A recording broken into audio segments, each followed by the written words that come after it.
London, Europe's biggest and busiest metropolis, visited by 28 million tourists every year. They come for history, culture, and entertainment. But behind the glamour of the bright lights lies a concealed, sinister city that most travelers don't get to see. This is the hidden city of London.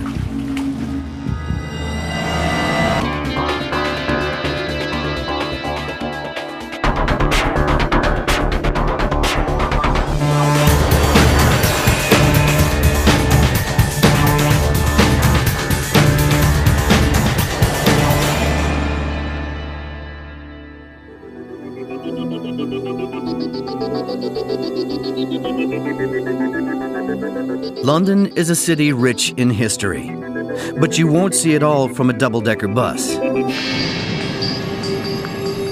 There are tunnels that stretch for miles and miles. They're all still top secret. I don't have access to them any more than you do. In this program, we explore a secret subterranean world. London's the most haunted capital in the world. The Tower of London is the most haunted building in the world.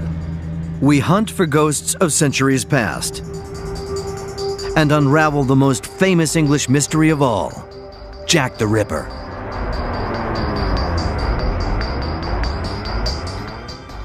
In 1888, Jack the Ripper was the most feared name in London. The Ripper preyed upon prostitutes of the East End.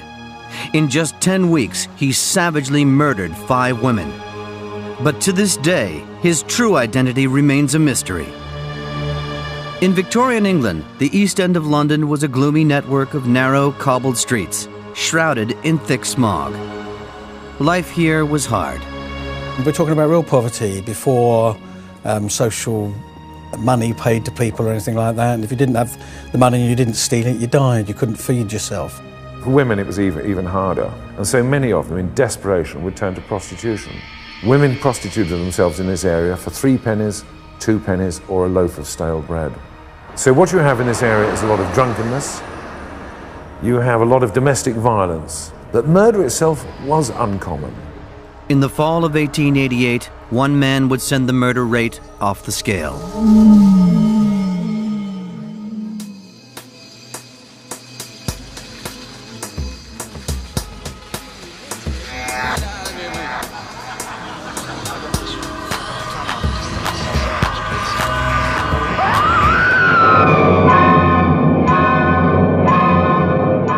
The Ripper is the world's most notorious serial killer.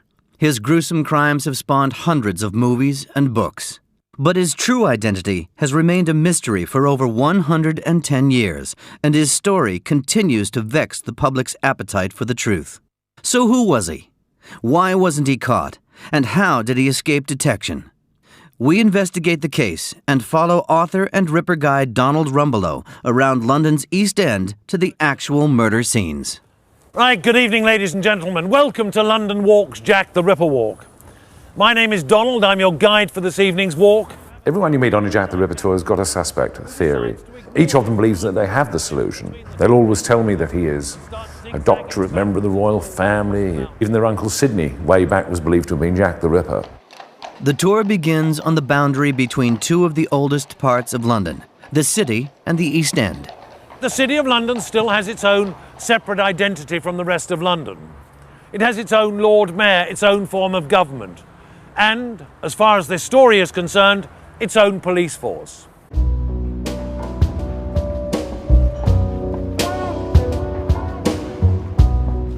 The contrast between the City of London and the East End is as obvious today as it was in 1888. The East End is a cosmopolitan mix of Cockney markets and Asian communities.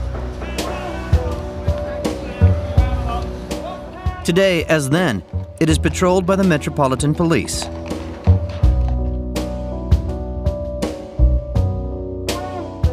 The city, on the other hand, is the center of finance and banking, its buildings symbolic of money and power. These streets are patrolled by the City of London Police. A century ago, rivalry between these two forces was intense. Now, straight away, you see the problems you're going to get.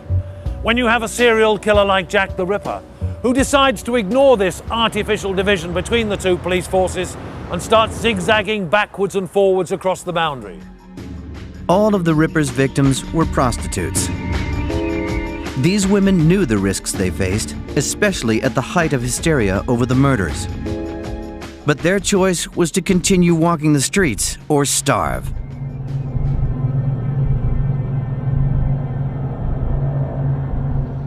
Jack the Ripper would choose his victims at random and kill them before horrifically mutilating their bodies. The autopsy reports have been examined by forensic pathologist Dr. Ian Hill.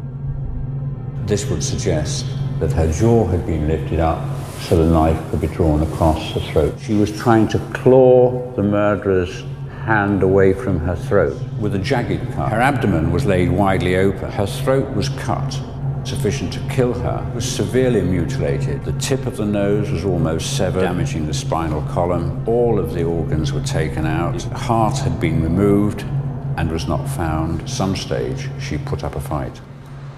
The extreme violence of these crimes set them apart from other murders of the time. Historian John Ross is a retired policeman and an expert on the Ripper killings. When you start getting people cut up and parts of the bodies taken out, that is unusual. It was a series of murders that did create a lot of ripples, very, very high up in society. Matthews, the Home Secretary, was, castigated over it. Sir Charles Warren lost his job as Commissioner as a result of it. Queen Victoria was asking questions of her Parliament about this, and there will be a lot of pressure on the police to do something about it. The murders were committed within an area of less than 1 square mile. So why did police fail to secure a conviction? Forensic science was very, very limited in what they were able to do.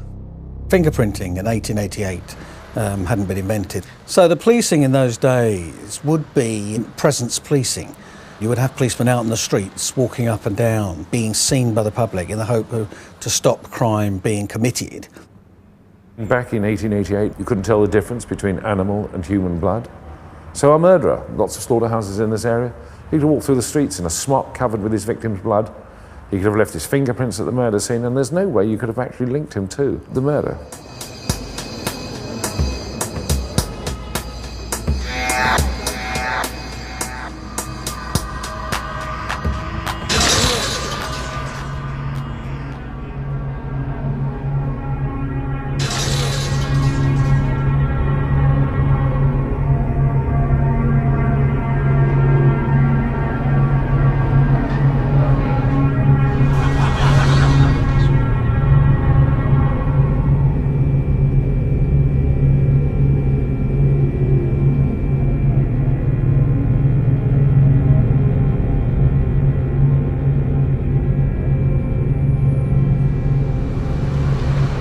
The only way the police could arrest the killer was to hope to catch him in the act. It was a massive logistical operation. Extra bobbies were drafted in from every police station in London. But would this be enough to stop Jack the Ripper?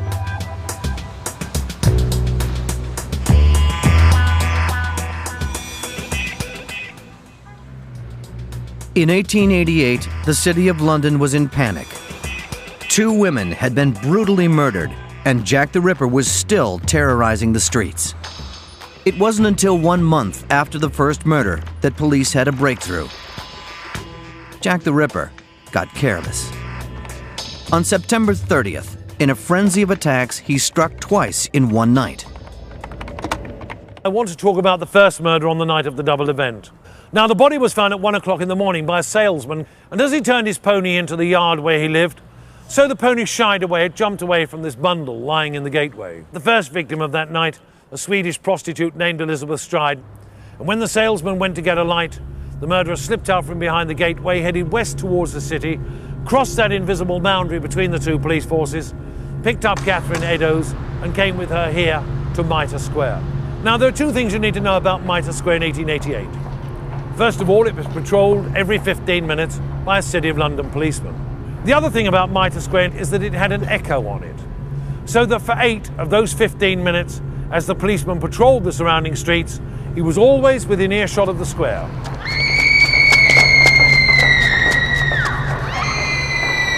So any shout, any scream, any cry for help in those 8 minutes, he could pick up in the surrounding streets. But then so too could the policeman and his family there, so too could the night porter there, so too could the witnesses out there who saw Eddowes at 1:35 a.m. talking to her killer with her hand on his chest. 15 minutes later, Catherine Eddowes was found dead in Mitre Square by a patrolling police constable. She'd been ripped open, the insides lifted out and dropped over her right shoulder. And nobody had seen or heard a thing. Why no one heard her being slaughtered remains a mystery. It was his second killing in 40 minutes. What he did next defies logic. He calmly returned to the East End, the one direction that would lead him straight into the massive police manhunt that was already going on. Within minutes, his trail had been picked up. Blood was discovered dripping from a street fountain. He is then followed to an apartment block, which is where we're heading in the direction of now.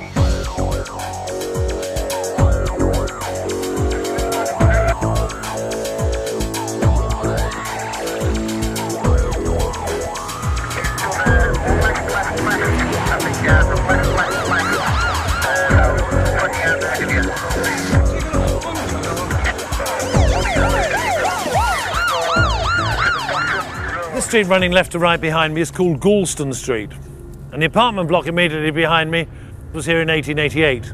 If you follow those three lights down the wall, they terminate in a little doorway now covered by a roller shutter. But it was in that doorway, then an open doorway, that the message was written in chalk on the wall, and the piece of apron on which the knife had been wiped was dropped on the floor below it. Now, the message that was written inside that doorway said, "The Jews are the men that will not be blamed for nothing." Everybody argues over it. You've got this double or triple negative, and what does it mean? At 5 a.m., Sir Charles Warren, Chief Commissioner of the Metropolitan Police, crossed into City Police territory to see the message for himself. Ignoring the protests of the detectives guarding it, Warren did a baffling thing. He wiped the evidence from the wall. But why? Experts believe his motives were not as corrupt as they first appeared. Immigrant communities have always doubled as convenient targets for fingers of suspicion. And a century ago, these streets were home to Polish Jews. There was a tremendous amount of anti-Semitic feeling in this country at this time. I think it's very, very, very, very possible that Sir Charles Warren, on seeing this, was very concerned about the perhaps anti-Semitic rioting that would take place afterwards. I really believe he was a man who was trying to police London properly and was just getting rid of something which might incite racial intolerance. As the media worked the public into a frenzy, hoax letters flooded the mailboxes of those connected with the case. One letter gave the murderer a name he would never lose. The name Jack the Ripper doesn't appear until after the fourth killing. A letter is received at the Central News Agency, begins "Dear Boss" and signed Jack the Ripper. Every graphologist has come down with the same thing, that letter wasn't probably written by some psychopath or psychotic. It was probably somebody who was working in the Central News Agency, who it was addressed to, and it was a way of stimulating interest in the paper and increasing the circulation on the paper. But then it's after that you get a letter sent to Mr. Lusk of the Whitechapel Vigilance Committee. A letter I believe genuine, a lot of other people believe genuine. The parcel contained a piece of putrefying kidney infected with Bright's disease, the same condition that plagued the fourth victim. Was this man a real-life Hannibal Lecter? The letter was addressed from hell and read, "Mr. Lusk, Sir, I'll send you half the kidney I took from one woman, preserved it for you. T'other piece off Friday night. It was very nice. I may send you the bloody knife that took it out, if only you wait a while longer. Signed, catch me when you can, Mr. Lusk." Now there's no signature on that one. And it's almost as though our murderer is rejecting the name Jack the Ripper.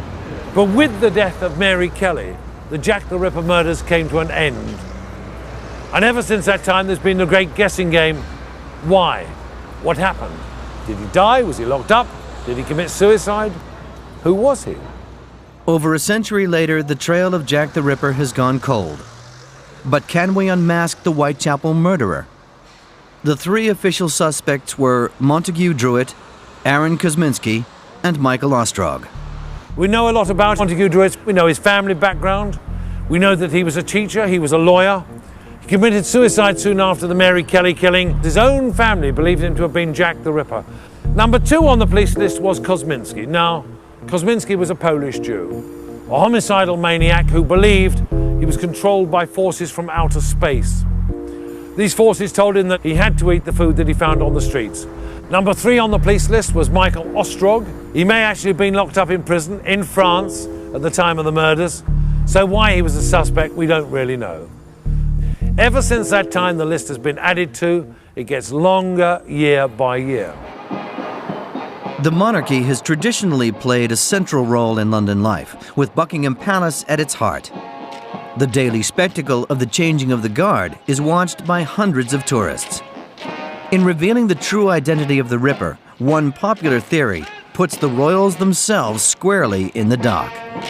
Did Jack the Ripper have blue blood?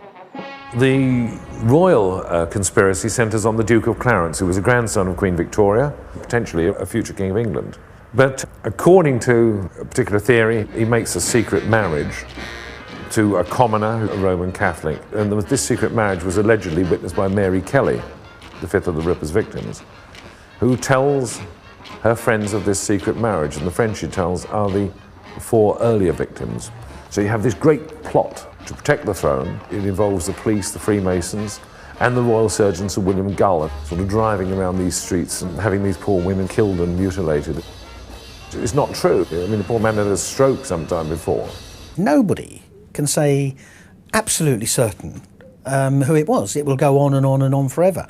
All I would say is, going from my police experience, if no murder happened after the 8th of November, Mary Jane Kelly, how long would they keep that aid going to Whitechapel? How long would they be flooding the area? Extra policemen began patrolling the East End shortly after the first murder.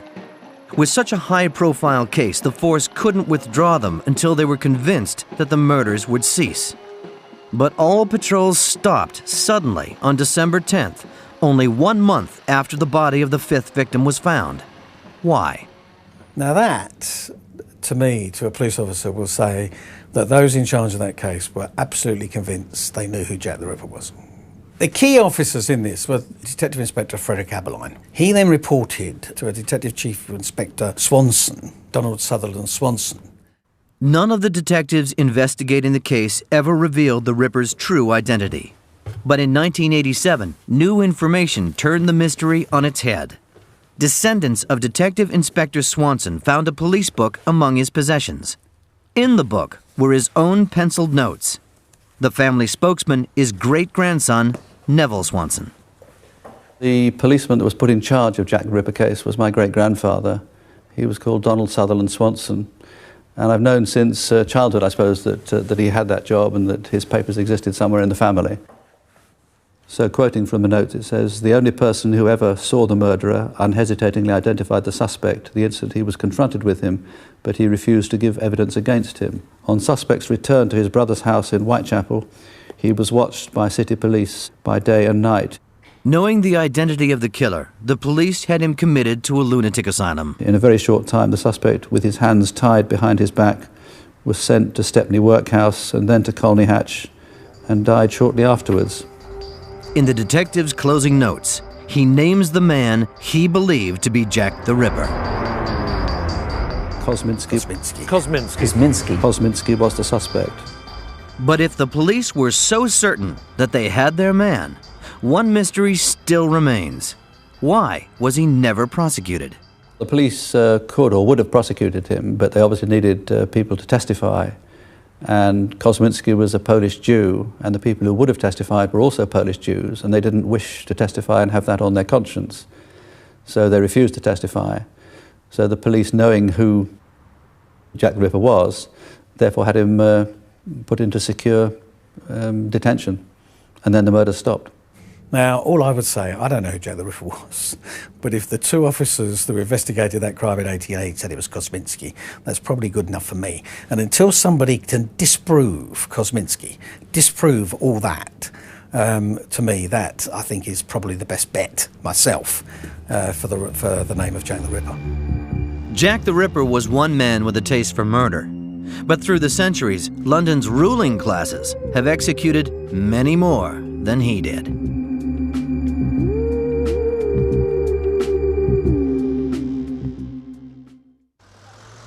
Our investigation into the hidden city of London continues with a traditional English custom.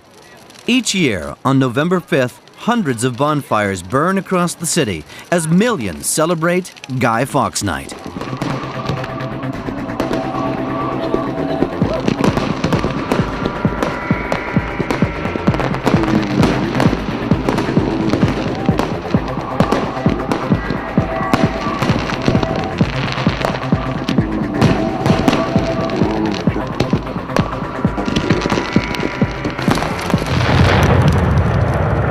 Guy Fawkes was a 17th century terrorist captured trying to blow up the Houses of Parliament with 2 tons of gunpowder.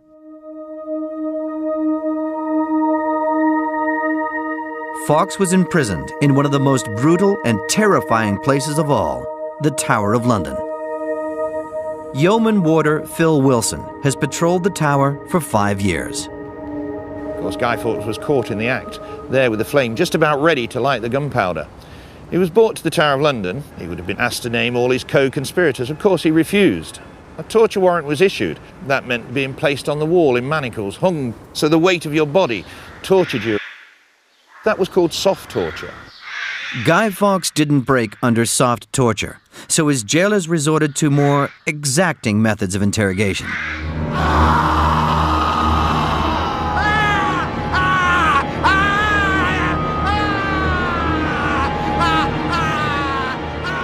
Guy Fawkes soon willingly gave the name of all his co-conspirators, and probably anybody else he could think of at the time. The signatures on these confessions before and after his torture showed just how broken the prisoner became. Signing them would condemn him to a very public death. Public executions were great affairs, almost like public holidays. Everybody was given the day off to attend executions.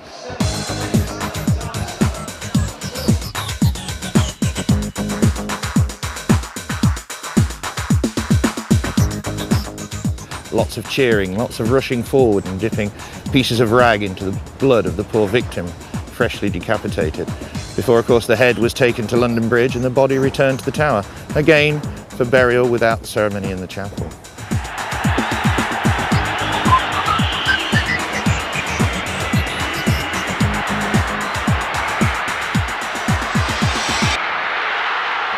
Guy Fawkes was a lucky man. At least he is remembered for his crime. In the chapel at the Tower of London, 19th century workmen made a terrifying discovery. Under the flagstones, they unveiled a sinister secret. They found over 1,500 bodies beneath the floor. These, of course, had all been executed on Tower Hill, brought to the chapel for burial, buried in an unmarked grave. No stone to mark the spot, no priest to say a prayer, no friends to grieve at the graveside.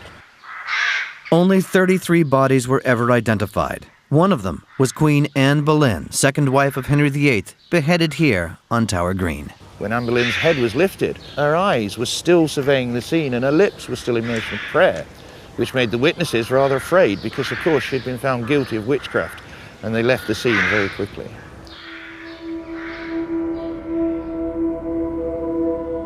At night, some have reported seeing Anne Boleyn's tormented ghost wandering the tower, her severed head by her side. But she's in good company. The tower is said to be the most haunted building in the world. Some claim to have seen 2 laughing boys playing on the greens and running in the corridors. Are they the ghosts of the boy princes held at the tower by their evil Uncle Richard, Duke of Gloucester?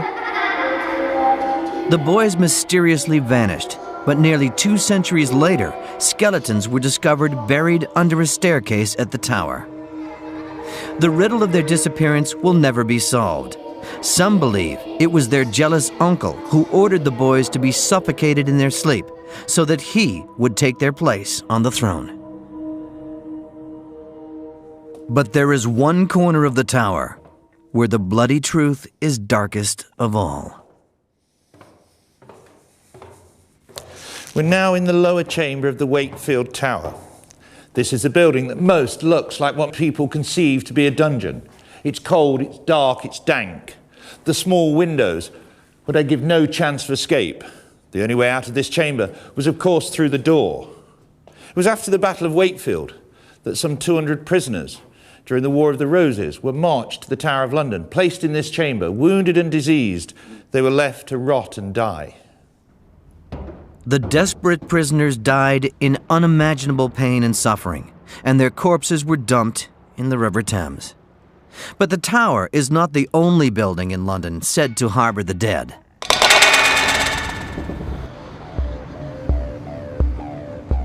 The West End is the Broadway of Europe. This is Theatreland, with over 40 playhouses in a single square mile. The Theatre Royal at Drury Lane is hundreds of years old and seats 2,500 theatregoers, both living and dead.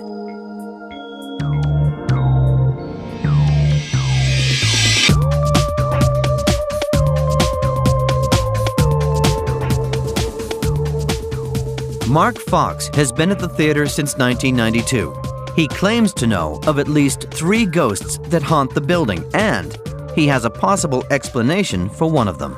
Now, in the 1840s, they created a new entrance for the poorer working class people, which allowed them access to the top levels of the building from the inside. So from these stairs, they knocked through this wall to create an entrance to the upper circle. And in this void area, they found a skeleton with a dagger in its ribs, dressed in 18th century garb. And that all ties in with the story of the man in grey. Now, here in the upper circle, there have been many reported sightings of the mysterious man in grey, sometimes by more than one person at the same time. He always visits during the daytime, is friendly, and it's seen as a good omen for a show if he appears during the dress rehearsal or the early stages. He's dressed in 18th century clothes, and he walks all the way along the back of the upper circle and disappears into the wall. Now, in addition to his eerie walk across the back of the upper circle, the man in grey has also been sighted sitting in this very seat. And once, during an on-stage photo call, over half the cast of Glamorous Night reported seeing him sitting here, looking at them. So what is it like to witness a ghost? Nick Bromley's close encounter came while working here as company manager in 1987. As I stood here, I was watching the stage like this. I suddenly was pushed violently out of the way, like that, and knocked out of the way by his hand. I spun round thinking it was somebody playing a joke, but the wing was completely empty. Bromley had had a brush with Dan Leno. Leno was a well-loved performer who, at the height of his fame, beat Charlie Chaplin to become world champion clog dancer. He was later renowned as the king of pantomime dames. 2 nights later, the actresses were waiting in the wings, various parts of it, to go on stage for their scene, and one was standing exactly where I was standing, and as she stood there, she felt a hand pull her wig like that. She screamed, but there was no one there. And our theory is that Dan, who was a bit of a ladies' man, would knock a man out of the way if he was blocking his entrance, but just give the lady a little bit of a tweak to move her aside. Leno died tragically at the age of 44. He had been plagued all his life by ill health and used lavender water to mask the smell of his incontinence. Today, at the Theatre Royal, he is not only felt, but smelt. People began to tell stories of smelling the lavender, and it would come in waves. Waves of this strong scent would assail certain parts of the wing. I've smelt it just behind where you're standing, and also in the company office, which he used as a quick change room. And this smell comes from nowhere. It suddenly drifts across on the air. But the most notorious of all Drury Lane's ghosts is the boisterous spirit of Joey Grimaldi. His act is used by clowns throughout the world. He was renowned for the energy that he had in his performances. He used to run from here to Sadler's Wells in less than 20 minutes in order to give 2 performances in either building on the same night. He worked so hard and he did so many acrobatic tricks that he actually ended up completely crippled, and he died young. Frustrated by the premature end to his career, Grimaldi has stayed at the theatre to lend encouragement to his fellow actors. He's renowned for appearing here on the stage and giving a kick up the bottom to any lazy actors.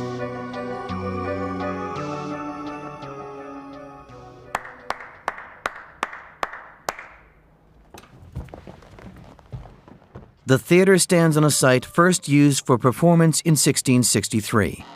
The early buildings were hastily erected with little thought for safety. There have been 4 theatres on this site, and in here is the original, built during the reign of Charles II. Of the 4 theatres, 2 of them have burnt down. In 1982, when we were playing here with the Pirates of Penzance, the fireman called us up in a great panic, saying he could smell the smell of burning. Well, we searched everywhere backstage, every bit of scenery, every prop room, nothing. Went home, but twice that night, he phoned the fire brigade and had them come and check out again, because he was certain the place was on fire. Well, it wasn't, but the only thing we can think of is it was a manifestation of one of those original fires which had destroyed the building. The River Thames snakes through the heart of London. It's as much an icon of the city as the buildings it passes. And each landmark tells its own tale. But at one building on the Thames, there are bizarre happenings its occupants cannot explain.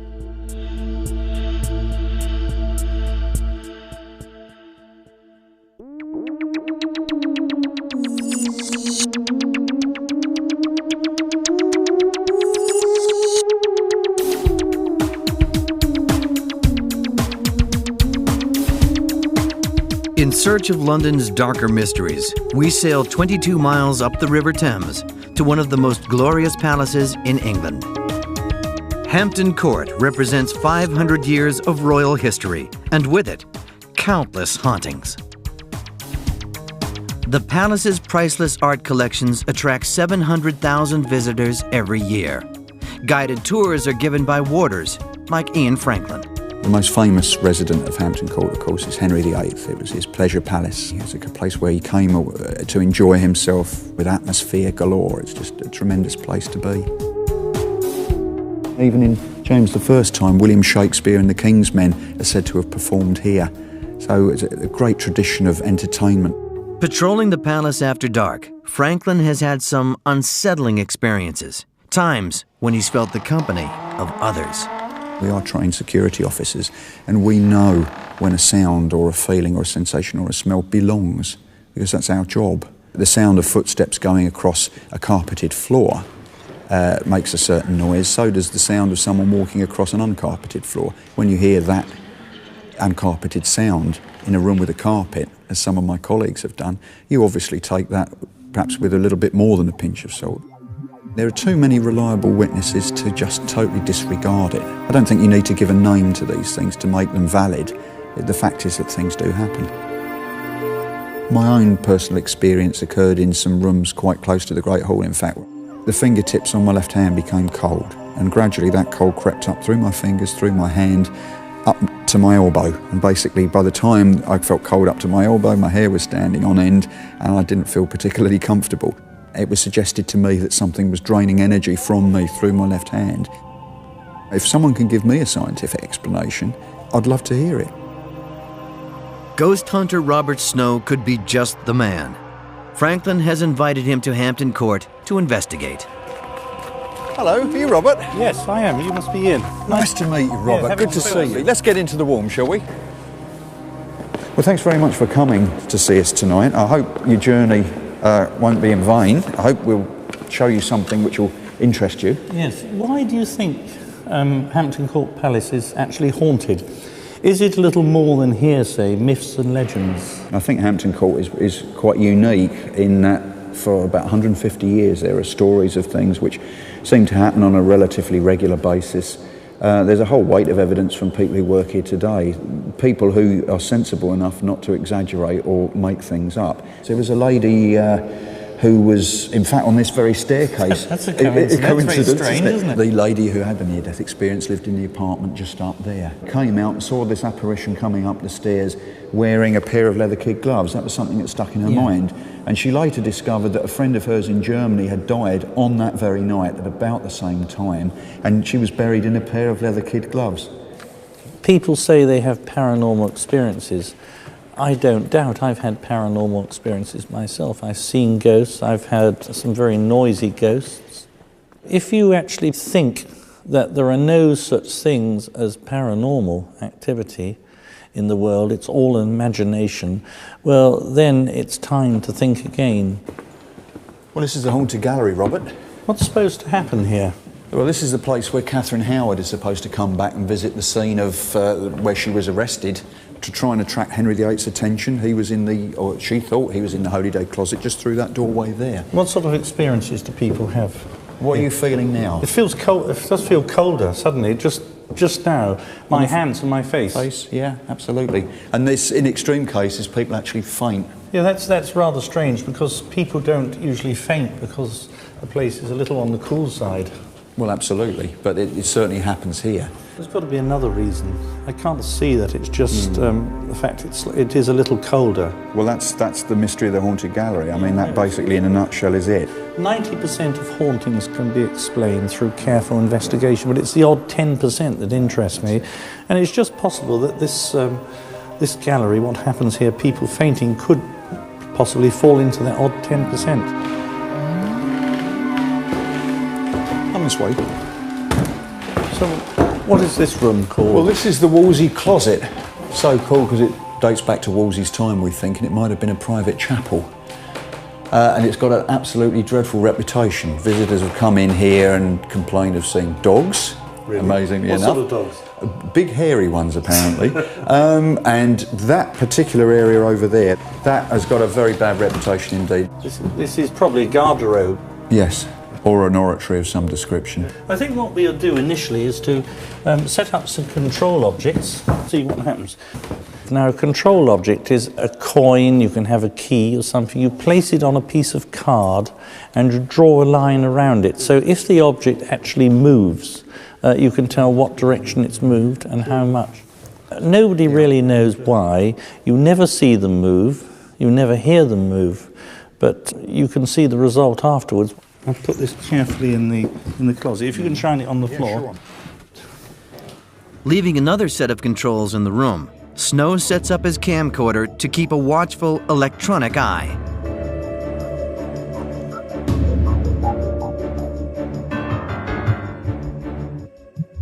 Let's have a cup of tea, Robert. Sounds like a good idea.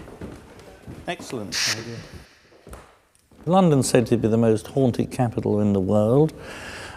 Britain is the most haunted country in the world, and the story is that the Tower of London is the most haunted building in the world. There again, like Hampton Court is extremely old, it's very difficult to find a very old building which hasn't some myth or legend attached to it. There's the site of Newgate Prison is said to be haunted. There's St Bartholomew's Church. I believe even Buckingham Palace and the Houses of Parliament have their own ghosts. The list goes on and on. OK then, Robert, well, let's get back and see what we've got. I wonder if anything has moved. It'd be lovely if it had. Check the coins for... No? No, I'm afraid not tonight. Oh dear. Nothing. Nothing at all. Nothing at all. Yes, but I mean, it doesn't mean to say there isn't any paranormal activity here, for want of better words.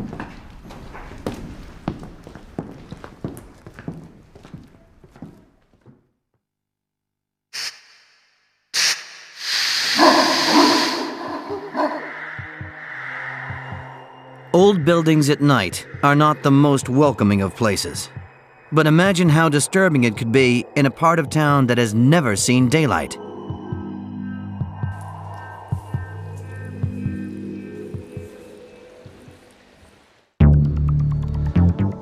Westminster, in the heart of London, is Britain's political hub and home to matters of vital national security.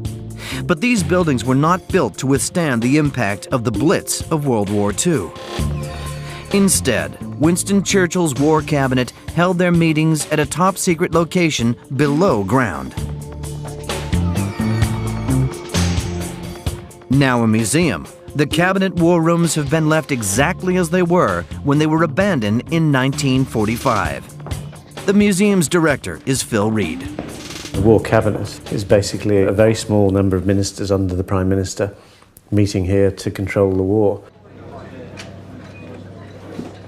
No question of the general public knowing about it.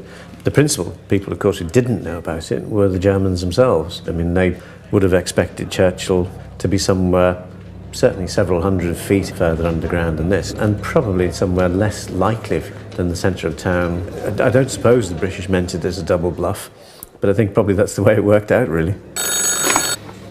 Map room duty officer.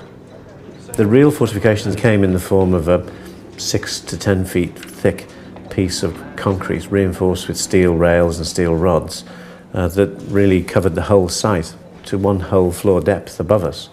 And that theoretically was meant to stop up to 250 kilo bombs. It wasn't a popular site to sleep or to work in. No daylight. Not really a great feeling of safety despite everything. And this is where those poor sods had to work basically around the clock, really. Winston Churchill himself was probably the least keen occupant of the place. It was largely because he was a man who basically didn't like to keep his head below ground and preferred to be in the face of things, in the action, really. Renowned, for instance, for going on the roof during bombing raids and watching the air raids. Today, the Cabinet War Rooms are visited by 300,000 tourists every year. But during World War II, they were so secret that only a handful of people knew about them. Even so, the authorities realized that security could be compromised at any time. As a precaution, they built reserve bunkers elsewhere. Somewhere I've been waiting to get into for literally years. At Dollis Hill in North London, a group calling themselves Subterranea Britannica are preparing for a mission to seek out and explore the secret city under London. Today, they have access to one of Churchill's reserve command bunkers. Exploring this subterranean world has become a passion for Nick Catford. As a senior member of the group, he spends most of his spare time burrowing in the dark. This way, gents. Wow, look at that. Places like this are part of the history of London. I think a lot of people are unaware exactly what's under their feet, what's around them. I like to explore things, if possible for the first time. It doesn't worry me if it gets a bit dirty. Yeah, no, I like them like this. It's rather reminiscent of the turrets on the Maginot Line in France. There are places I've been to where you've got one ear in the water and the other ear on the ceiling, and you've got about 3 inches of breathing space, and that's all part of the fun of it. One of these should be the map room where the War Cabinet would have met. I find it very atmospheric, the water on the floor, the rotting cables. It gives you a sense of history to be here for the first time. This is it, isn't it? This is the place. This is the Cabinet War Room. This is where they would have sat. Churchill would have chaired the War Cabinet in this very room. You can smell the cigars, can't you? You can understand how he hated it, though, can't you? In his memoirs, he put how it's far from the light of day, a most dismal place. Was it supposed to be bomb-proof? I think they hoped it would be, but nothing is necessarily totally bomb-proof. Its purpose would have been as a standby to the Cabinet War Rooms under Whitehall. If Whitehall had been blitzed, then the whole War Cabinet would have moved to Dollis Hill. Right, let's see if we can find the bathroom now. Should be this last door on the right here. Here we go. This is it. That's still got the original control panel. Yeah. I smell the diesel still. Can you start it, Robin? Give it a crank. No, won't go. There are probably tunnels that we haven't been told about, tunnels maybe that go from Buckingham Palace to whisk the Queen away in the event of war.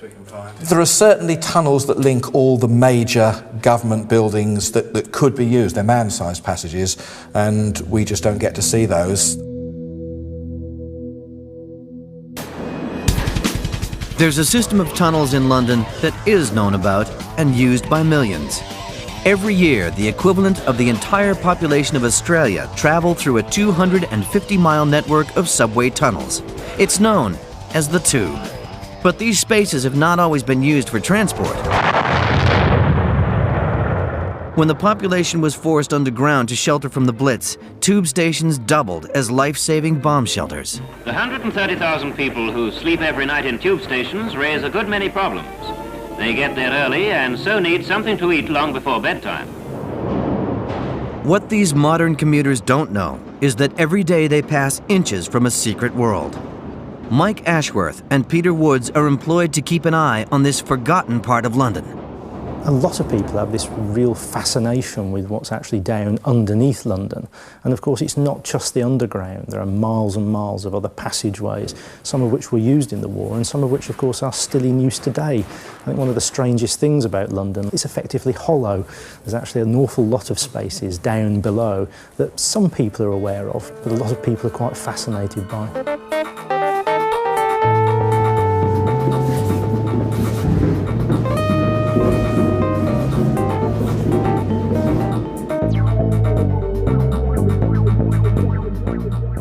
This is Down Street Tube Station.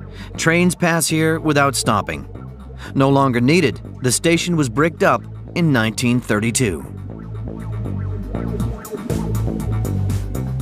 But with the outbreak of war, Down Street was reopened for use, but not as a station, and not to the public. Certain stations were completely altered to become special command bunkers, and some of the line became a factory making aircraft parts. Down Street's platforms were converted to house special communications equipment operated by military personnel. This is what was the platform. This effectively is the back wall. And over here behind this wall that was built is where the trains actually run. In this space, they built the communications centre. Effectively, this is the telephone exchange.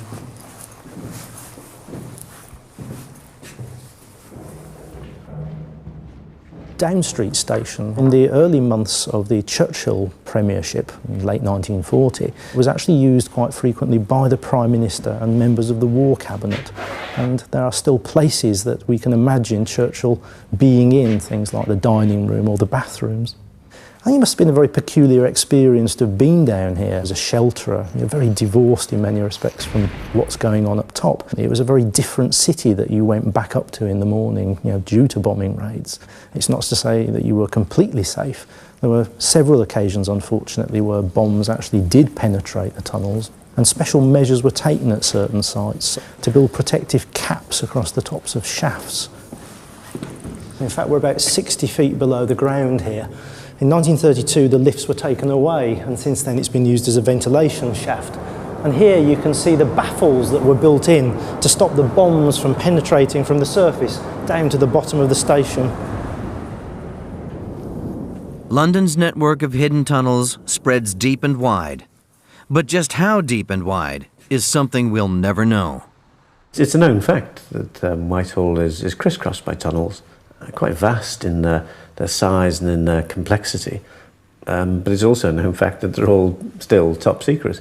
I don't have access to them any more than you do. I think the thing that's fairest to say is it's actually far more crowded down here than it was 100 years ago. I think there's a lot yet to find. We haven't run out of places yet. So if you're one of the millions who visit London this year, be aware that there is more to this city than you'll ever read about in your guidebook.